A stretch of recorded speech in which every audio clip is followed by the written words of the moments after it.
Please feel free to make comments and to criticize all the presentations very harshly and violently.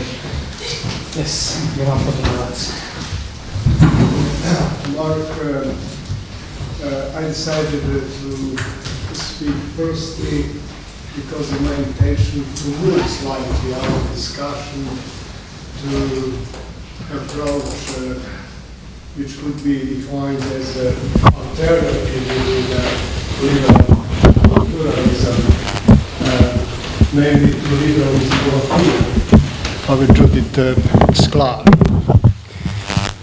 According to my mind, the work of Judith Sklar, particularly her essay Liberalism of a Fear, accounts as an important exception in contemporary liberal theory. And Judith Sklar's ideas are of particular significance for several reasons, but I would express two, according to my mind. Firstly, Judith Sklar articulates historical root of liberalism as a politics of a fear. She reminds liberals that the birthplace of political liberalism was basically climate of fear, climate of cruelty, and climate of violence.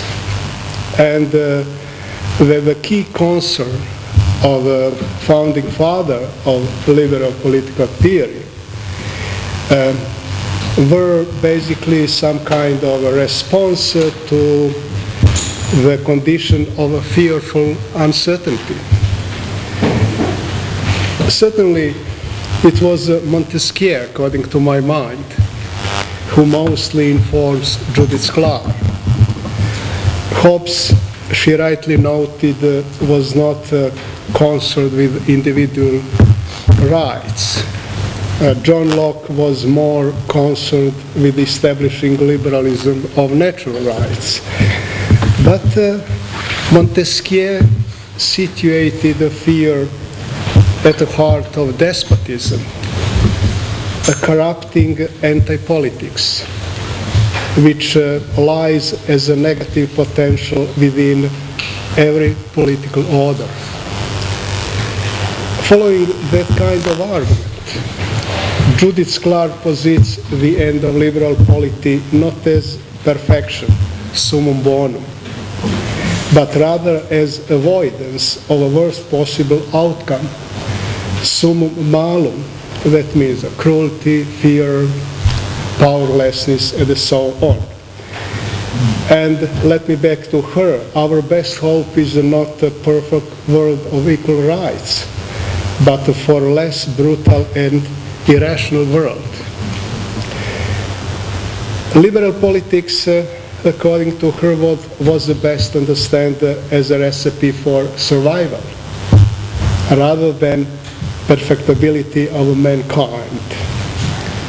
Sklar, in great contestation with the John Rawls, believed that contemporary liberalism lacked moral confidence and political momentum, and that liberal polity need a new moral foundation. She make, as you know, fear as a negative foundation of liberal polity. Liberalism of fear, rather than liberalism of rights, is axis of liberal political morality. Sklar believed, and this is a key argument, that the fear possessed an easy intelligibility which made for a quick and universal argument about the basic principles. Everyone has some experience with the fear. Fear is self-evident. Fear doesn't need any political philosophy or normative explanation. Unlike, and this is her argument, goodness of rights, as we see in our previous presentation of our presenters, extremely challenging. Unlike goodness or rights, which provoked endless disagreement, fear-settled arguments, negative experience like cruelty, and the fear made it possible to affirm liberal principles without restoring an architectonic philosophy. Solidarity with the victims of cruelty, she wrote, can be achieved not by inquire, traditional route of liberals like Rawls and Dworkin, but by ability to see strange people as a fellow sufferers. And briefly, probably I would stop here. It was my idea to say a few words about his conception about injustice, which is important and a key concept within her concept of a negative politics, putting injustice first in faces of injustice, you know.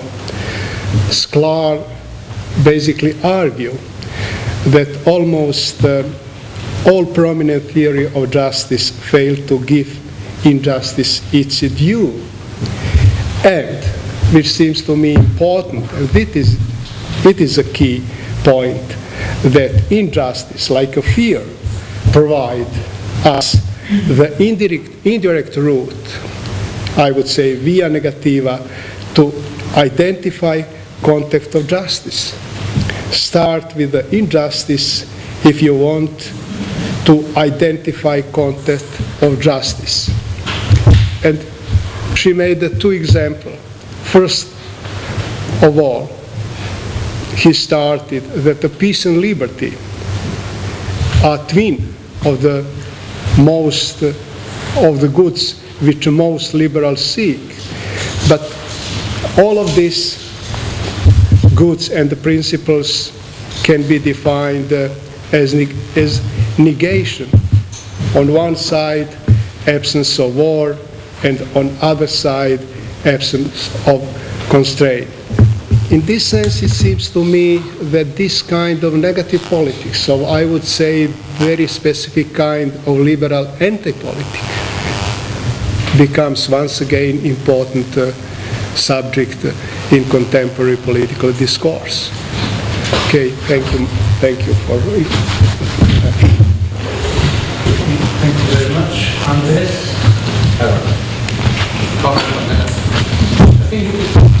I agree very much with you with the limiting autonomy in this intersubjective way. I think it's just Ra's strategy. So Ra's doesn't make a distinction between different kinds of values. Autonomy is valuable. So autonomy is valid only when it's valuable.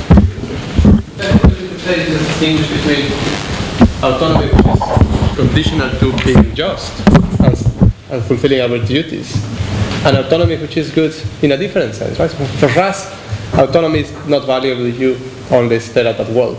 I think that's irrelevant. What matters is that you fulfill your duties. That seems a less perfectionistic and more liberal way to do it than just have this broad conception of value.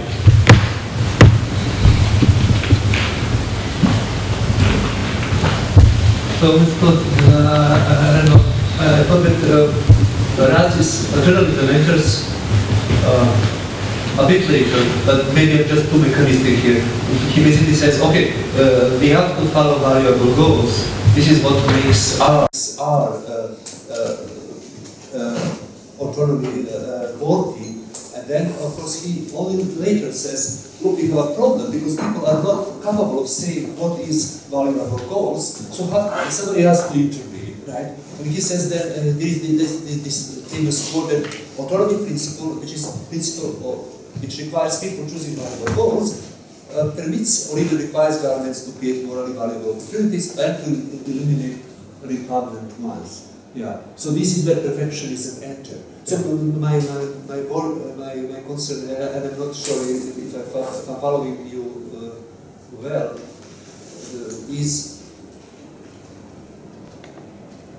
if we can have substantive concept of the good without being paternalistic.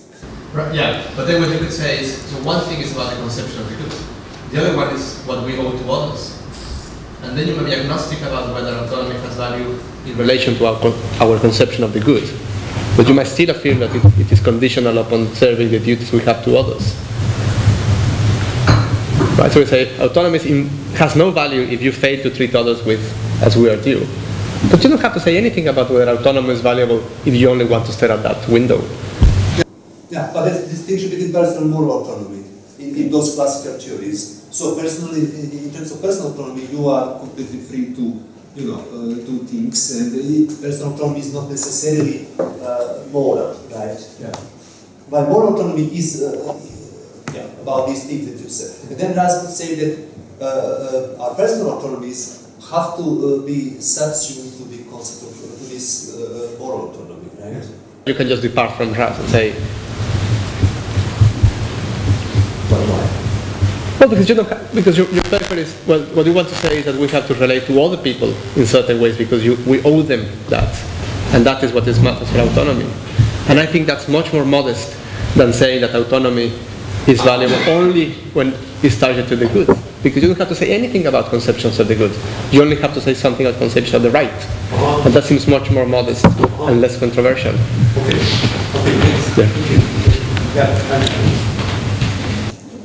Zoltan? Thank you. I wanted to pick up on the same point a little bit. So I think this is what kind of department we are. Just like each other. Never making top of the keys, right?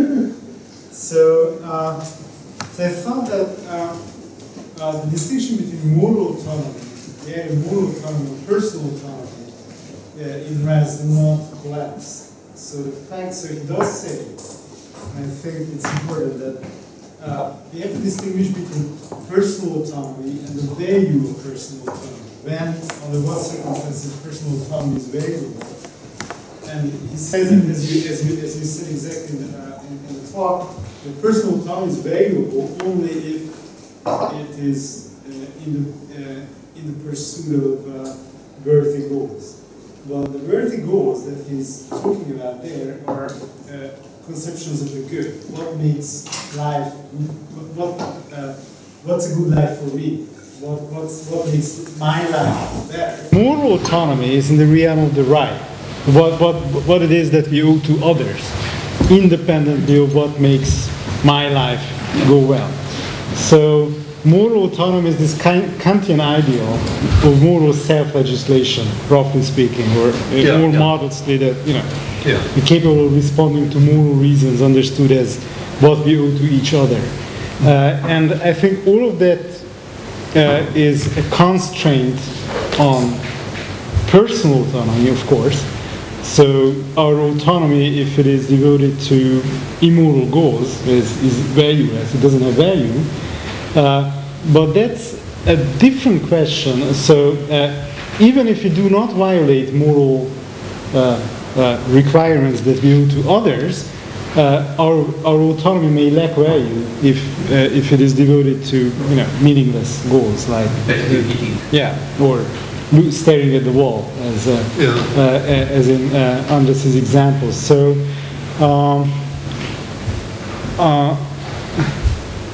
The point being that I think personal autonomy in this kind of Razian understanding, which I understand is you want to elaborate. So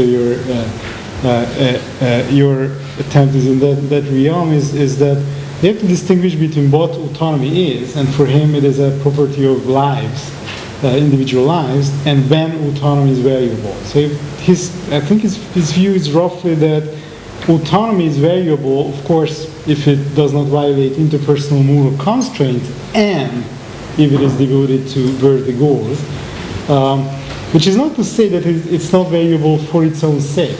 So it also has value for its own sake, but in a conditional manner, if it is devoted to worthy ideals and goals. So that. Well, I take your point, guys. Thanks so much. Of course, I was improvising, and part of my improvisation here it was not my projection. It was actually reading Raz through the eyes of Jeremy Waldron. Because Jeremy Waldron says, look, Raz has a problem, and it's exactly the problem that you two identified in different ways. Raz says, well, here is personal autonomy, here is moral autonomy. Moral autonomy is this kind of Kantian thing, but we have to somehow connect them.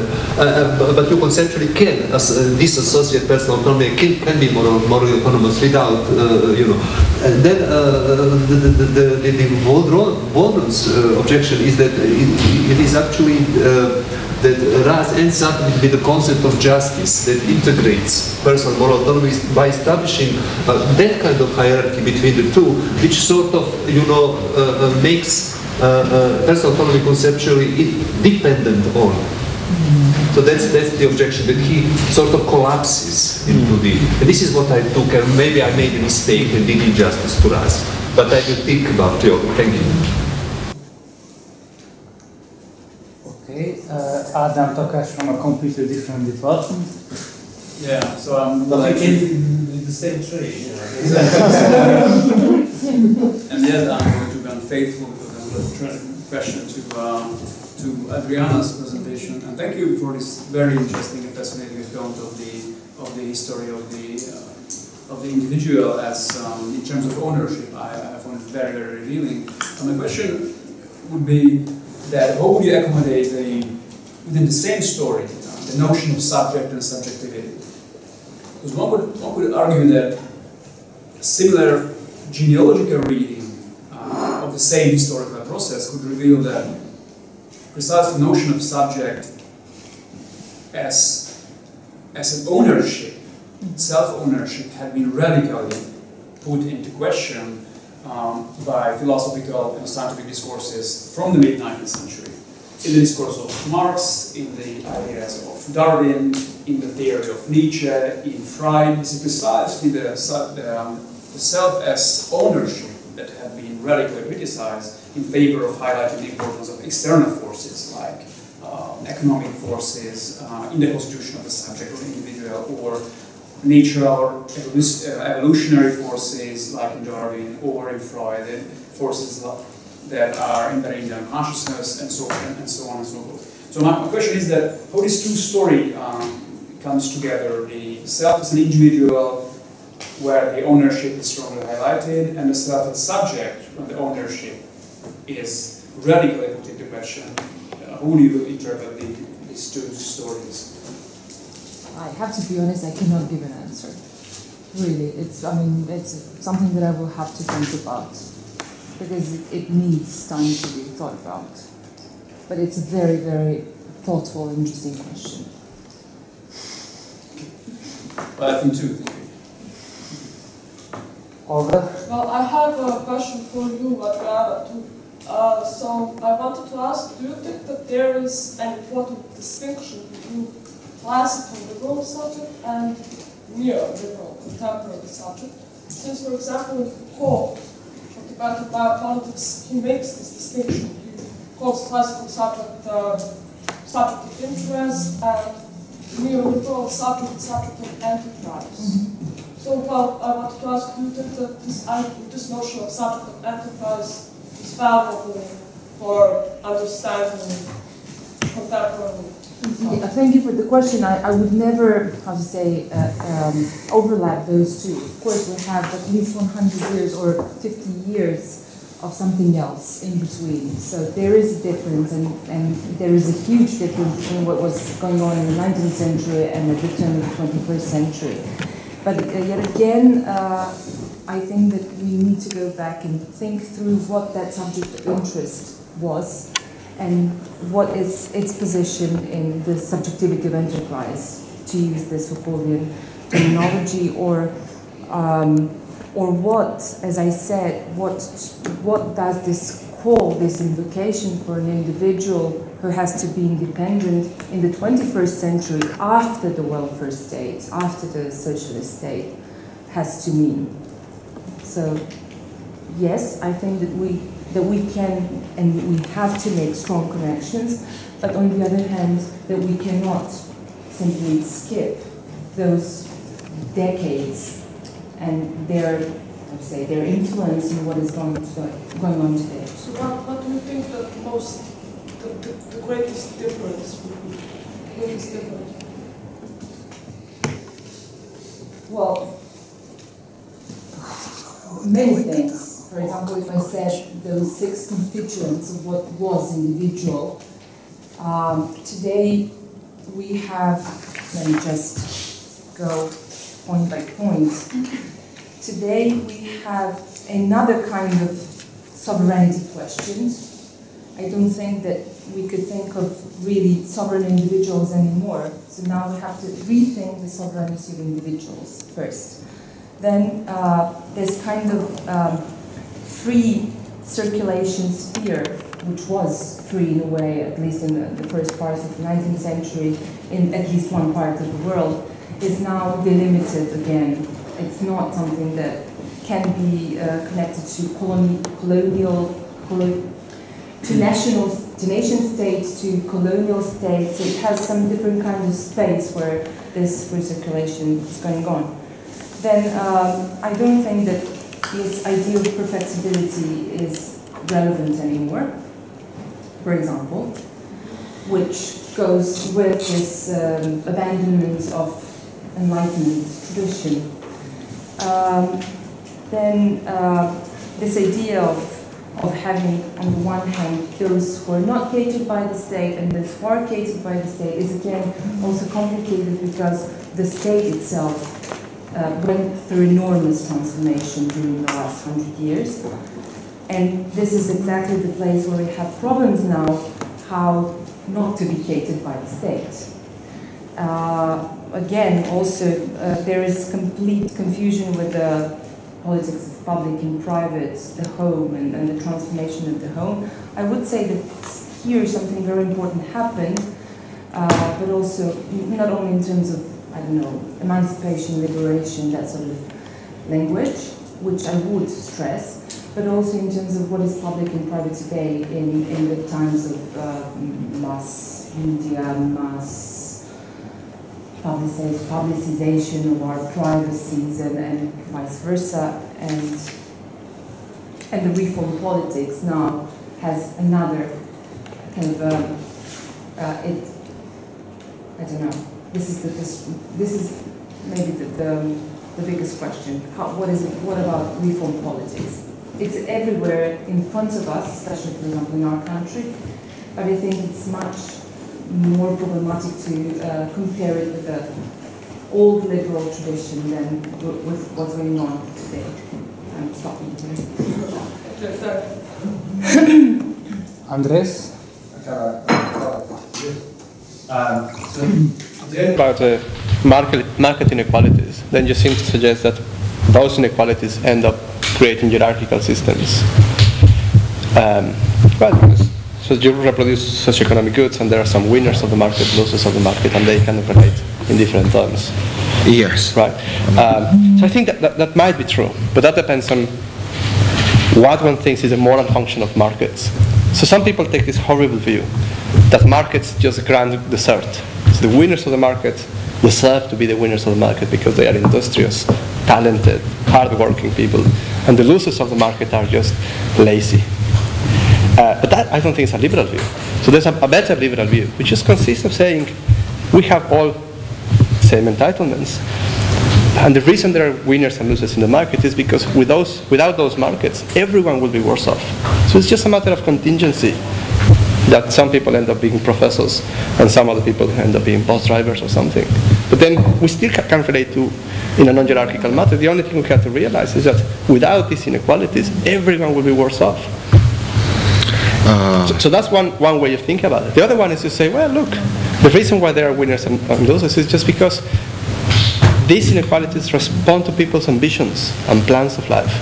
And then no one has a real claim to complain because they have to be responsible for their plans. So the fact that some people end up getting more or less, they have to endorse that inequality as coming from their own plans. Well, it's not just about hierarchy, it's about, as I said, it's about the very fundamentals of market socioeconomic reproduction, which is the value form, and the fact that the inequalities that are generated by such a system, they might be defensible on these grounds, but if we endorse the strongly intersubjectivist conception of autonomy, then I tried to argue that even what you might call acceptable inequalities still have a very negative effect on everyone's ability to practice autonomy. So, but this has to do with these premises of strong intersubjectivist conception. If we endorse a more atomist conception, we might argue that yes, we can still relate in non-hierarchical manners, even if there are certain systemic inequalities. So my question then was, would everyone really be worse off without the market economy, without a kind of socioeconomic order which is based on the idea of maximizing the efficiency of collective self-preservation, if we define it that way, and so the principle of maximizing the value derived from labor, because we can conceive of other forms of socioeconomic reproduction which would not be based on such kind of strongly systemic rationality, and which would be more compatible with what I've called communicative reason or complementary reciprocity, because these other forms of rationality are very kind of antithetical to the kind of rationality intrinsic in the market. So this is of course a more substantive social theoretical argument, but I tried to relate it to the problems of justifying distributive inequalities in political theory. Yeah. So one question is whether there's a third way, one in which the communicative reason constrains markets, and then you let the market do whatever you think is compatible with these other moral reasons, which I take that's Rawls's view. Yes, and Habermas's as well. I just tried to argue that there is a tendency of systemic reason to expand and erode communicative reason over the longer run, especially in situations of, let's say, not very functional economic, like the crisis in 2008 has led to an erosion of, let's say, spheres of communicative reason in favor of systemic one with neoliberal reforms. And yeah. So you can be just polite, but does this hold to between Marx and Rawls as well? Sorry? Does this, what you say about Habermas, hold for his concept of the relationship between private and public autonomy and communicative rationality and systemic imperatives in the way they are developed in the different Yes, although I would agree with Maeve Cook that a private autonomy as defined by Habermas is very kind of atomistic, and I would agree with her critique. But he says, okay, exactly because of that, we need to rethink the relationship between private and public autonomy and the place of moral universal this communicative rationality. And he offers a completely different card. He said, okay, we have to give up on Kant. So my question is how my problem when I'm listening to you, I very much enjoy your presentation, but when you read Between Facts and Norms, he is very much anti-Kantian. Which is a great surprise, right? In a sense, if you know the early Habermas, he says, look, we need to think about co-equality of private public autonomy in order to meet all these challenges that you have so nicely described. Yes, I wasn't relying primarily on that. I was relying more on the Kantian Habermas, but I think that's one possible option for rethinking it. Thanks. Yes, thank you. I have a question in this paper about the aspect that you were talking about towards the end, when we talk about the idea of the individual as presented either in the 19th century liberalism or 21st century liberalism does not extend to everyone, right? Or properties that are seen as constitutive of being an individual in the apply to everyone. Was that the thought? Just to clarify what you're trying to do. Yeah. Yes. Okay, so I was not totally clear about whether you take that as a necessary feature of liberal theory or a contingent fact about the author's meal or 21st century, some 21st century liberals whether it is a necessary component of liberal theory, that the idea of individual that they derive is not universal, or it's a contingent, contemporary restriction characteristic to particular authors. So here's what I have in mind.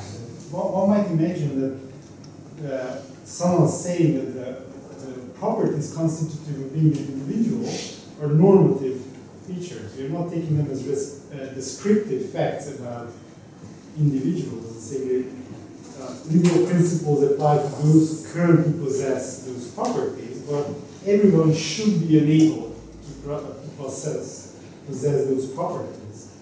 And it's even if it's not a universal fact, it's a universal aspiration that everyone should have those properties. And then it is still not in a descriptive, but in a normative, aspirational sense. It's a universal ideal. Okay, I see a couple of questions or boundaries in what you asked. Precisely what you said, maybe, and this you can find in Mill's utilitarianism, this idea that we're beginning with the assumption that we are all individuals. Whereas, while he develops his argument, you can see that we are only striving towards being individuals. Now, this is something which is fundamentally part of this idea of the reform as well. And now you said, if I understood right, you asked whether I'm proposing something from some sort of liberal theory or from somewhere else. I would say from somewhere else, obviously. I'm not explaining Mill, although he was important, and not only Mill, but Bentham as well, and the other proponents of liberal thought in the 19th century UK. But I think that what is even more interesting is how in the practice or process of reform, so the idea of we are, or we ought to be, or we have to become, this process of how are we becoming is wrought with problems. And if the beginning is we are individuals, therefore we have no distinctions, therefore we're only sole owners of our own selves, and then you have to come to something else, because the process of reform shows that the beginning and the aspired end is not the same thing, that there is a gap between those two. Let me be less abstract. When you try to apply a reform, for example, in the 1830s or 1840s, you're applying it to people who are homeless, destitute, and therefore not owners of their own selves in the same way as those who are the subjects of reform. They treat them as the objects of reform. They want to provide a sort of way for them to become one day owners of their own selves. So the beginning and the end is not the same. But we are in the theoretical way, we are beginning as if those two can be seen as the same thing.